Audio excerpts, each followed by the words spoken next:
Coursera platformasida o'qiyotgan kurslaringiz progressini ko'rish uchun yuqori chap tomondagi Home tugmasi yonidagi My Learning tugmasini bosasiz. Oynada In Progress, ya'ni progressdagi saved saqlangan hamda completed tugallanganlar ro'yxati chiqadi. In Progress qismiga o'tib, o'qiyotgan kurslaringizning necha foizini o'tib bo'lganingizni ko'rishingiz mumkin. Resume tugmasini bosish orqali kurslaringizni davom ettirishingiz mumkin.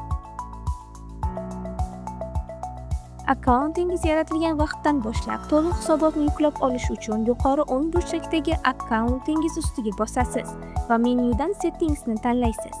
Ushbu bo'limning eng pastki qismiga tushib, Learner Data Report qismiga hisobotni yubormoqchi bo'lgan emailingizni kiritasiz.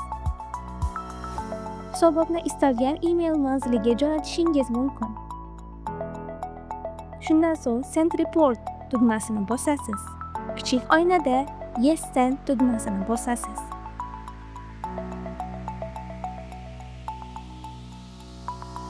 Hisobot jo'natilgan email manzilini ochasiz